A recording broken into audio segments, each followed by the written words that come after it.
સુરતના ડિંડોલી વિસ્તારમાં થોડા દિવસો પહેલા હત્યા થયેલો મૃતદેહ મળ્યો હતો। અજાણ્યાના મૃતદેહની તપાસમાં જે હકીકત સામે આવી તે ચોંકાવનારી હતી, કારણ કે સગા મોટા ભાઈની હત્યા તેના જ નાના ભાઈએ કરી હતી।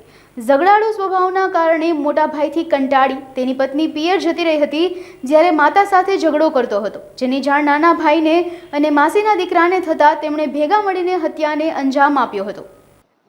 ગતરોજ ડિંડોલી પોલીસ સ્ટેશન વિસ્તારમાં એક હત્યાનો બનાવ બન્યો હતો। આ બનાવમાં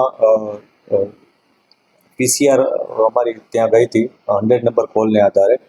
આ પીસીઆર ત્યાં ગઈ, ત્યારબાદ એક ડેડ બોડી મળી આવી હતી। શરૂઆતમાં બોડી આઈડેન્ટિફિકેશનનું મોટું ચેલેન્જ પોલીસ સામે હતું। ત્યારબાદ અમારા પોલીસ સ્ટાફના ખાનગી બાતમીદારો મારફતે ઇન્ફોર્મેશન મળી હતી કે આ જેની હત્યા થઈ છે એ વ્યક્તિનું નામ ગોવિંદ ઉર્ફે ગોવિંદા બચ્છાવ કરીને છે અને તે વેસુ સુડા આવાસમાં રહે છે। આ પ્રકારની ઇન્ફોર્મેશનના આધારે પોલીસે તેના પરિવારજનોનો સંપર્ક કર્યો હતો અને ત્યારબાદ એક પછી એક કડીઓ મળતા પોલીસે આખરે આરોપીની ધરપકડ કરી હતી। આરોપી છે એ એનો સગો નાનો ભાઈ કિશોર કરીને છે, એ અને એનો એક માસીનો છોકરો પુષ્પક, આ બંને મળીને એના મોટા ભાઈ એની હત્યા કરી હતી। હત્યા માટેની જે કારણ અત્યારે પોલીસ સામે આવ્યું છે એ મુજબ જે મરણ જનાર છે ગોવિંદ ઉર્ફે ગોવિંદા, એ કોઈ પણ જાતનું ઘરમાં કોઈ કામકાજ કરતો ન હતો, પરંતુ ઘરના લોકોને પરેશાન કરતો હતો, અવારનવાર ઝઘડા કરતો હતો। આ ગોવિંદાએ અગાઉ પણ એની પત્ની સાથે પણ ઝઘડો કર્યો હતો, જેથી એની પત્ની ત્યાંથી ઘર છોડીને જતી રહી હતી। ત્યારબાદ એના સસરા સાથે પરમ દિવસે પણ એણે ઝઘડો કર્યો હતો।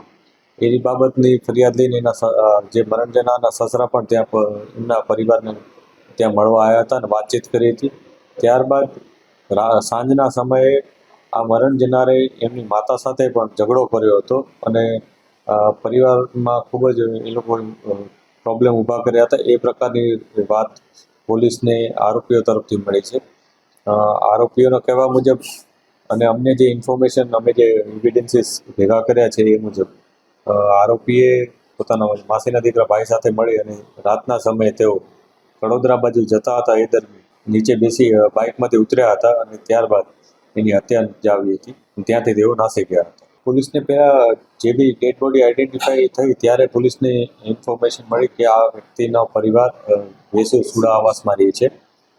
પોલીસે ત્યાં જઈને એની માતાની પૂછપરછ કરી હતી, ત્યારે એને માતાએ આ બોડી આઈડેન્ટિફાઈ કર્યું હતું અને એને જણાવ્યું હતું કે આ એમનો દીકરો છે અને ગઈકાલે એના નાના દીકરા ભેગા ત્યાં પોતાના નાના દીકરા સાથે ત્યાં બહાર ગયો હતો।